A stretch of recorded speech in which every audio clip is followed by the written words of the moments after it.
There's a belief that right before you die, you watch your life flash before your eyes. That's a beautiful idea to me, not because I want to relive my favorite memories. Rather, I look forward to being granted death after what I continue to experience. It started with the announcement that humanity's days were numbered. An asteroid with an 8-mile diameter was heading towards Earth, and even if a large chunk of the rock was burned in the atmosphere, it would remain large enough to eradicate life on Earth. It was scheduled for impact 72 hours after the announcement. After the news landed, every sort of live network was abandoned. TV, radio, even most major websites went dark. Riley thought that this was when the chaos would really start.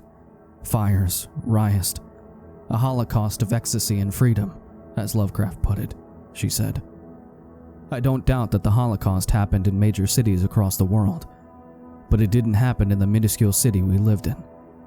No.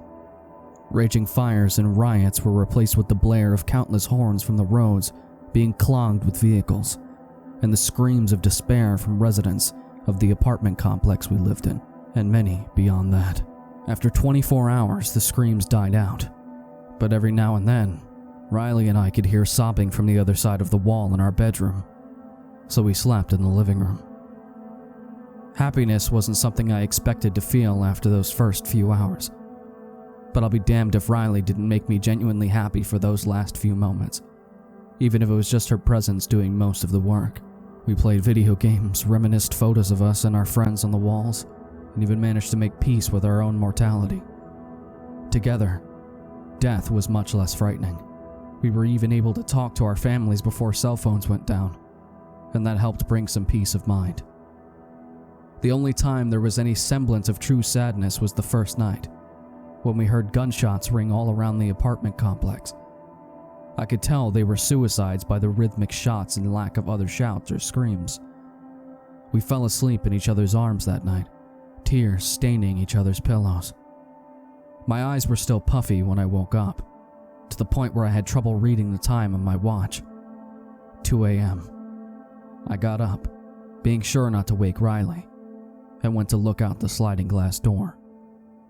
The entire complex was dark, and the sky was pitch as the overcast blocked any light from the moon or stars. Our apartment was on the inside of a sort of ring of buildings, so I couldn't see any lights from the city, if any were even on.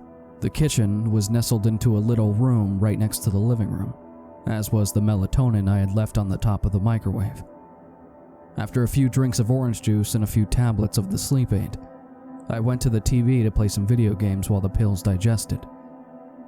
That's where Riley found me, in the glow of the TV as I tried my hardest to top the leaderboards of a few of my favorite arcade games growing up. Even from out of the corner of my eye, the sight of her made my nerves lessen and my pulse slow. Her strawberry blonde hair reflected amazingly against the flashing lights. She hugged me from behind and looked at the screen. "Hey there," I said, giving her a kiss on the cheek. "Hey, what you up to?" "Getting the high scores while I can."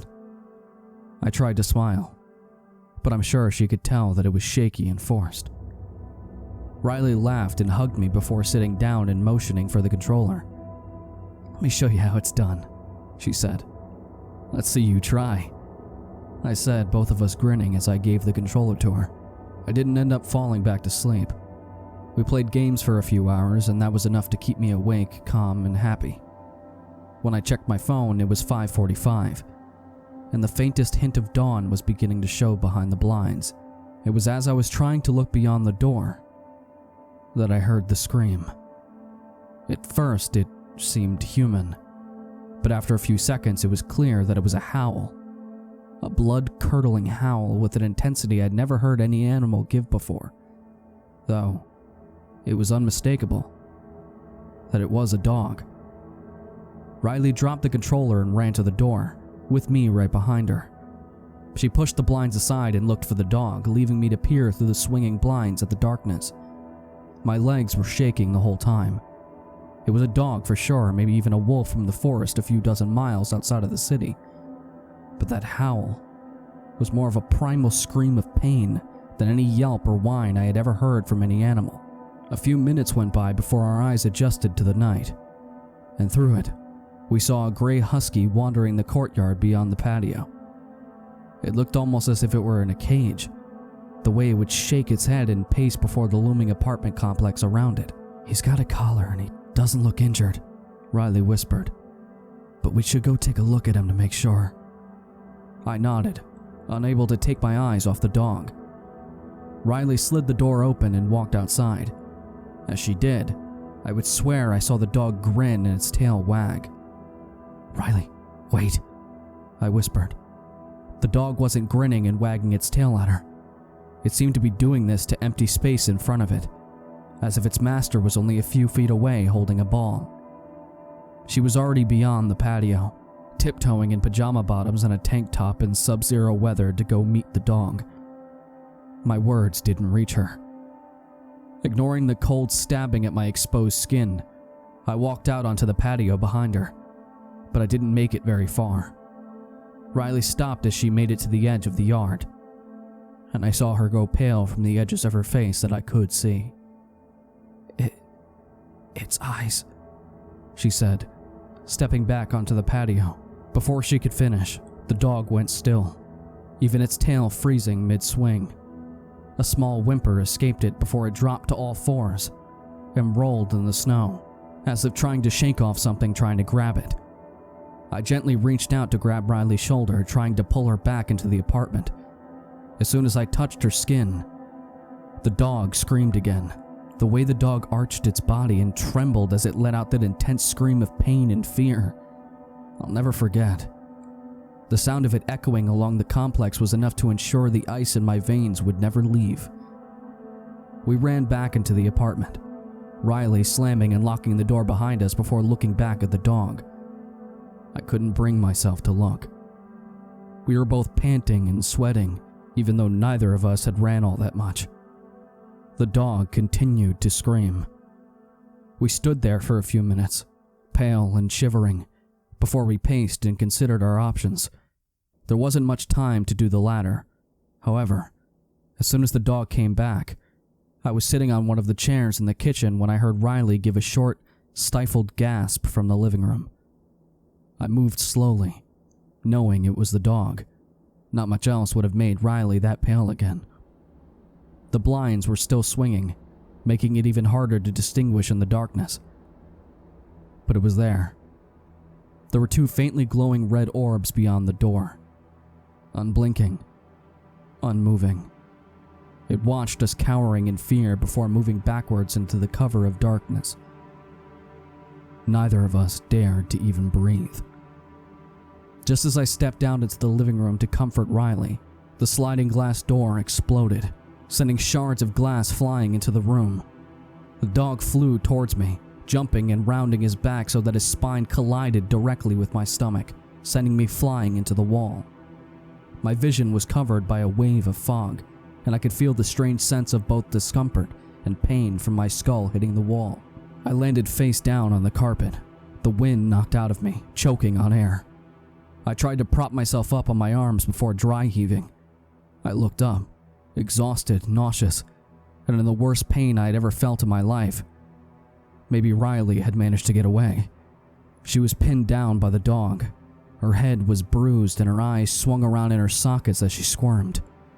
The dog looked at me, and I saw that a shard of glass was lodged into its right eye. Its left unharmed, red, and almost pulsating as it looked at me. He looked back down to Riley, and a tear fell from his face. Even the tear glowed crimson. Riley, who had more than a mild concussion, groggily tried to move her head away from the tear, but all that did was ensure that the tear hit its mark. Her head listed to the left, leaving her wide-open right eye directly in line to be hit by the tear. She began to scream, louder than I've ever heard her scream before. Her voice ringed across the walls, grated against my ears. She screamed until her voice went out and her throat must have been torn and bruised.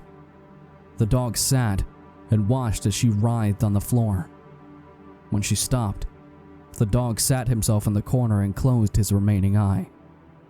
They were completely normal when he opened them, white on brown.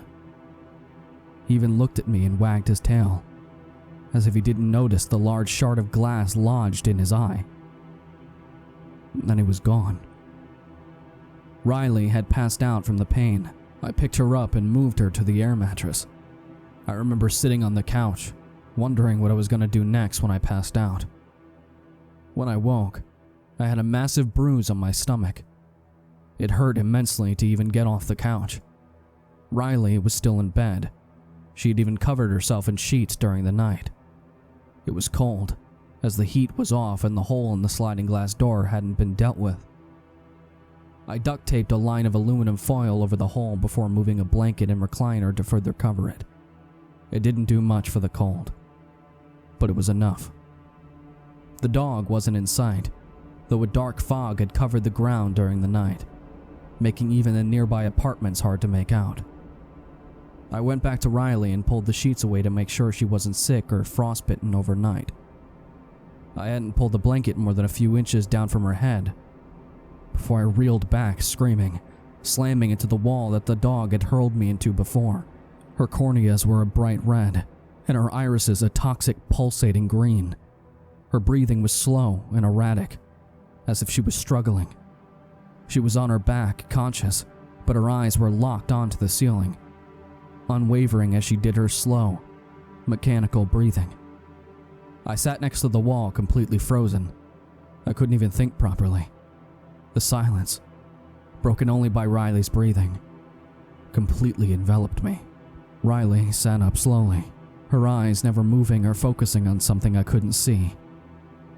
"Please, I can't," she said, her eyes watering. "Are you there?"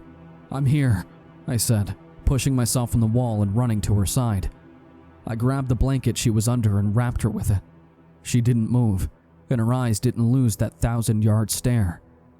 "Riley, can you hear me?" I said, grasping her hand and looking closely at her face as she looked at nothing. Tears went down her cheeks, leaving red paths in their wake. "I know you're there, Mom," she said, squeezing my hand. "I can feel you." All at once, she stopped sobbing and let go of my hand. Her eyes gazed upward. 3 tubes began to creep out from the corners of her eyelids, pushing her eyes upwards and backwards, forcefully rolling them to the back and pressing them against the tops of their sockets. My stomach churned as I realized that they were raw nerves. The nerves protruded slowly, going backwards and tightening themselves around her head, inching their way to the back of her neck. When they reached it, 2 more sets of nerves punctured from under the skin near her spine and connected with the nerves from her eyes. They began to glow red, as well as pulsate with the rhythm of her breathing. That was all I could take before I began to dry heave, tears streaming down my face as I did so. I'm not ashamed to admit it. I almost left her there and ran out into the freezing cold with barely any clothes to warm me. I didn't want my last moments with Riley to be like that. She beat me to it. When I lifted my head, my mind still spinning and buzzing from anxiety and nausea, she was standing in the front of the sliding glass door. The recliner and blinds moved away from the hole that the dog had made. She didn't even notice the deep cut the glass etched into her arm as she climbed out. In nothing but pajama bottoms and a tank top, she walked out into the snowy fog. The last I saw of her were the bright cords pulsating on her head, being encompassed by snowfall and fog. I picked myself up and moved to our room. I glued my eyes to the floor as I searched for my winter clothes on the floor. I knew that when I picked my head up, I would see pictures, posters, and decorations that would break me. The last straw would have been memories of what had been. Was it not enough that everything was going to be wiped off the face of the earth? That everything man had built and experienced would soon be non-existent in a few hours? No. I still had to be reminded that these memories were there, and so I pulled on my winter clothes with my eyes cast on the floor, struggling to breathe with the bruise on my stomach. As I stood before the sliding glass door, I fumbled momentarily for my keys, my phone, and wallet, forgetting that all of these things were useless to me. Even with everything going on, I couldn't help but smile at the absurdity of that. A little gag to set me on my way. The cold wind that hit me as I stepped onto the patio was almost enough to convince me that Riley had to have frozen to death not long after she left, before I noticed that there was a trail of blood leading left of the door, towards one of the apartment complex's exits. Even with 2 layers of clothes, I could feel the cold stabbing any bit of my exposed skin. My eyes and cheeks felt as if they were being stabbed with needles. I had to stop and close my eyes occasionally just to help trap some heat onto them. Though that didn't matter, as the fog and snow was almost completely blocking the sunlight. The sky was deeply overcast, so the fog had brought what visibility there could have been to almost none. It was as if a cloud of ash had blanketed the city, like a dust storm during the Great Depression, when dust from countless dry fields collected in the wind, sending any town in its way into a deep, toxic blackness. Where I stood, the atmosphere was the darkest shade of gray, as if the air itself was infected by some dark, inky sickness. When the dense brick buildings gave way to the now empty parking lot, I saw a shadow in front of me. It was huge and rectangular, stretching farther than I could see. Getting closer to it, I saw that it wasn't a shadow at all, but a heavy section of the fog and snow that was a deep red. It stretched perpendicular to the ground into the sky, a trail of red snowflakes merging into the ink of the fog and atmosphere.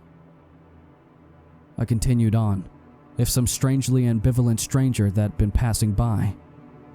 They probably would have wondered why someone in layers and layers of winter clothing was quivering with every step.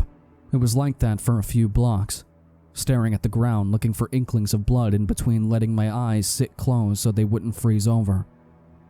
I was grateful for the low amount of snow. If it had been any heavier, the blood would have been covered long before I ever found her.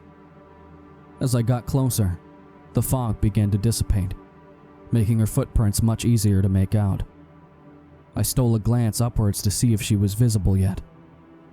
She was. I was in front of the hotel that was next to my apartments, a quaint place that didn't receive a whole lot of traffic, but was the only decent hotel around this part of town. Riley was walking into the hotel, but it looked as if there was a straitjacket over her entire body, her arms quivering against her torso and her legs sliding onto the ground. As she reached out to open the door, I saw the wound on her arm was still spurting blood onto the snow below her. "Riley!" No answer. She was already through the door. Then both the fog and weather cleared up to the point where I could actually see my surroundings. Above the hotel, in the dark gray clouds that overcast as far as the horizon reached, there was a cube that protruded from the clouds, stretching from somewhere above the clouds to a few feet above the hotel. The object was a deep red that was barely discernible through the fog in my own freezing eyes. It wasn't the cube itself that kept my eyes open and staring in petrified wonder. Rather, what was happening to the clouds and the fog around it. Anything that touched the object passed through with the same red I'd seen in both the dog and Riley's eyes, and the section of fog and snow outside of my apartment. From where I stood, it was as if a growing wall of red was protruding from the object, from the snow and the clouds, even to the fog that rolled all the way up to the roof of the hotel. I turned, still unable to close my eyes. Sweat was pouring down my face even though I was the coldest I'd ever felt. In front of the hotel was the mall, and for a moment, I could actually see as far as the horizon. It too was coated in crimson. Cubes stretching out from the clouds as far as I could see, and beyond each was a line of infected clouds and fog, painting the toxic gray atmosphere with stripes of crimson. I collapsed to my knees. I tried to make sense of what I saw, but nothing would come to mind. For a long while, I just sat there, my mind blank, my eyes closed, doing nothing but staring into the darkness of my closed eyes, wishing that everything would just stop. What finally got me to stand was her, even if the world and reality as we knew it was going to end. All I wanted was to be with her when it did. Anxiety clawed at my throat as I picked myself up and shambled to the hotel. Walking into the lobby, I almost expected an attendant to come out and greet me. The lights were still on, soft parlor music could be heard from the speakers, and nothing seemed out of order. The exception being two things. No one was in the lobby, and the doors to the auditorium stood ajar, where I can only assume everyone had gone. The atmosphere of the lobby almost seemed to grow more dim as I approached the double doors to the auditorium, along with my breathing and sweating only becoming more out of control. Initially, all I saw as I crept to the left side of the auditorium doors was a crowd of people sitting in the rows. As I crept closer, gazing deeper into the auditorium, things only grew more chaotic as the rows went deeper. Instead of sitting upright in their seats, the people seemed to have been clamoring over them, some of them even reaching their hands forward, reaching for whatever was at the deep end of the auditorium. It was only until I saw this that I realized why my legs had turned to jelly when I began to creep towards the doors. No one was moving. Everyone in the auditorium were as still as mannequins, even the ones piled over the seats attempting to reach some indescribable prize. As I approached the doors, the stage of the auditorium getting closer and closer into my view, the bodies began to get mangled into each other. The breaking point is when I saw the deer. Straight down the aisles, where the bodies began to spill onto the floor and seemed to become a mass of entangled limbs, I saw the deer. It was at the end of the aisle where the foot of the stage began. Its bottom was half engulfed in the pile, while the top half. Even though no human will ever read this, I'm having trouble summoning the will to write what I saw in that auditorium. Nothing deserves to see what I beheld. But on the very slight chance that something somewhere sees what I am forever doomed to relive and can save themselves from a similar fate. By the time the rows of chairs reached the stage, the bodies had begun to literally pile over themselves on both the chairs and floor, were merging. Skin, hair, clothes, it all fused together in a wave of flesh and cloth. The deer's head poked out from the pile at the base of the stage, its eyes looking towards the ceiling, being the only easy identifiable thing in the mass. It all culminated with the massive red, pulsing cube at the center of the stage, at the top of which was one enormous red eye. I only know it was an eye because at the moment I saw it, it swung its gaze from the ceiling to me, as well as every eye in that auditorium. Dozens of eyes opened in the amalgam of flesh, and any neck that could move in the rows nearby craned to look at me. From the banisters I saw the glow, even from tiny nooks and spaces in the maze of bodies, all of them connected by a string. The string stemmed from the eye on the stage, and it weaved and spread to everything I can see. Near me, I noticed the string splitting and spreading into the crowd, creeping into the eyes of all those infected in the audience. All I could muster was a slow step backwards from that place. At the same time, a darkly lit body from the crowd rose up and began to approach me.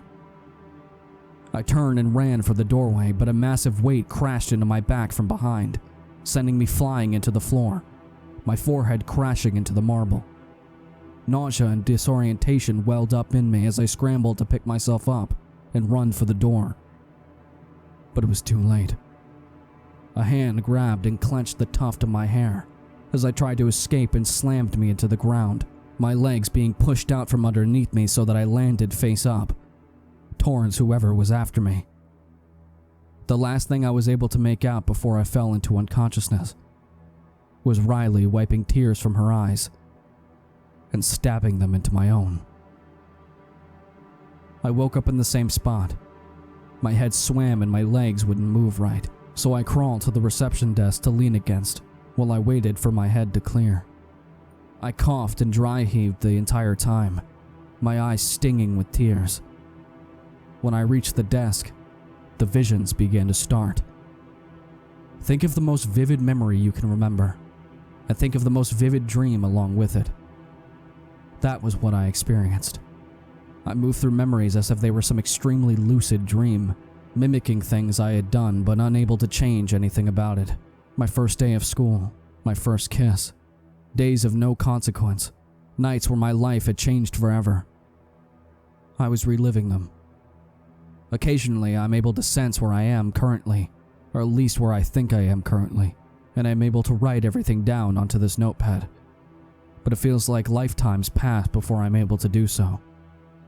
That might even be the case, but for as much time passes, it passes immensely slow. It's taken lifetimes to write up to the point I'm writing now. I don't know how much longer I can record what I've experienced, but I can't stop. It's the only thing keeping me tied to the present. I'm sure of it. I only know who I am because I'm able to read what I've previously written. The red wire has reached me, and briefly, I was shot back into my consciousness just in time for it to be sucked away from me. But I finally understand what's happening. After it crept into my eyes, I could see where that wire led, if only for a moment. It was a radio signal. The signal went from the wire to the massive eye on the stage, and then into the monolith stretching into the sky. From there, I could feel my memories being replicated and stored somewhere. If I had to guess, it would be that my memories of life on Earth were being recorded. The entirety of life on Earth was being cataloged before it was blown apart forever. It was only briefly that any of this was visible to me. Soon I was back into my memories, traveling through a life that seemed as real as ever while I was experiencing it in my dreams. But as a horrifying prison every time I wake up, as if I'm gasping for air. I hope that's the case. I've lost count of how many times my life has flashed before my eyes. Soon enough, I don't think I'll be able to write in this notebook. The memories are only becoming more and more real.